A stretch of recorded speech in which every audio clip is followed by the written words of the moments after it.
Hi, Muhammad Al-Mala here. I welcome back to the channel. I was looking through some videos here, and I found that my nurse had left this recording, and I found a second case on this same file. So we can see this is a cataract surgery. The patient has a relatively small pupil, maybe about 5 to 6 millimeters, not too bad. We're injecting preservative-free lidocaine, and now we're probably going to use epinephrine here, followed by viscoat to inflate the anterior chamber. Um, let's see. I'm going to speed this up. We'll do 2x speed here. This is the viscoat to fill the anterior chamber. We're going to use 0.12 forceps to fixate the globe like I always do. We'll do a 2.4 millimeter keratome blade to create the main incision. And then we'll come in with the cystotome here to make the Capsulorrhexis. We raise the Capsulorrhexis flap with one continuous motion. I'm going to slow this down. And then we're creating the Capsulorrhexis here with the Capsulorrhexis forceps. It is a smaller pupil, so we're just approximating close to the pupillary edge here. We got a nice continuous curvilinear Capsulorrhexis. We'll come in now with my hydrodissection cannula. We'll lift up the anterior capsule, very important. We'll tent up the anterior capsule to create, we already saw the triangle sign there, to create one fluid wave cortical cleaving hydrodissection. And then we'll come in with the phaco. We'll impale the nucleus. We'll come in with the second instrument, and we'll do a horizontal chop to hopefully get the nucleus into 2 heminuclei here.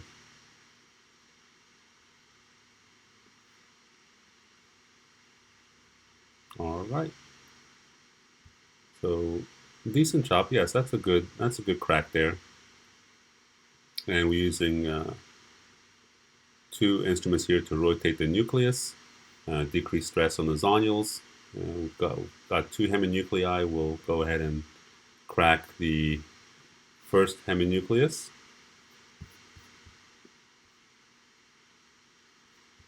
We have a good crack there. Good. And it looks like we are already removing one of the quadrants. So oftentimes I'll rotate and crack the second heminucleus. Sometimes if it comes pretty readily, I'll just go ahead and start doing phaco and phacoemulsification with that first quadrant there. So we've got one quadrant out, and now we're going to remove another quadrant. This is a pretty big piece. When I have a big piece like this, I try and remove the posterior aspect first, or the outermost aspect first. That's the epinuclear material. It's going to be the softest. And once I can just debulk and get this quadrant smaller, then it's going to be easier to get the tumble and to come out with the phacoemulsification. So here we've removed looks like the central core, and now we're reaching up and trying to remove the rest of this nuclear material here. With this machine, I found ideally you'd like to have smaller pieces, but nonetheless it still works. It just takes a little bit longer. Looks like I've got a little bit of lag here. I'm not entirely certain why. In any case, we've got now a heminucleus, and you can either chop this into 2 quadrants or just take the whole thing. So I tried to rotate there with first my phaco probe, and then I wasn't getting far enough peripheral.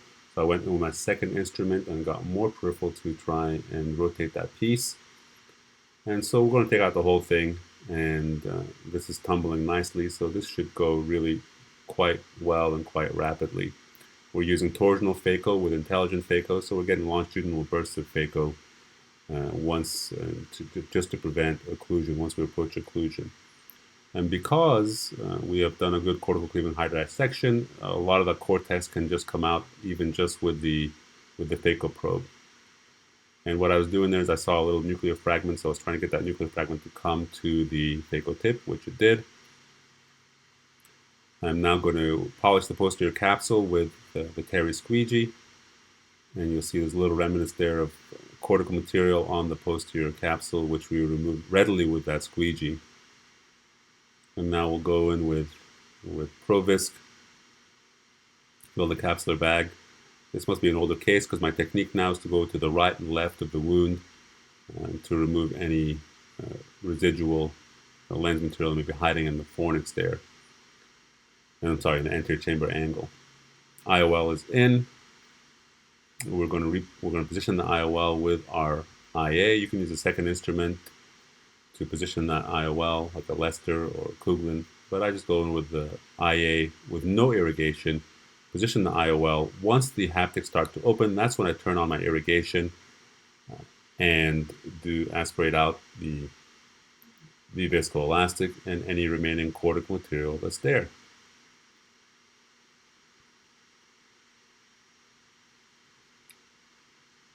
So just removing the cortical material here, I'll switch to a lower aspiration setting when I go here behind the IOL.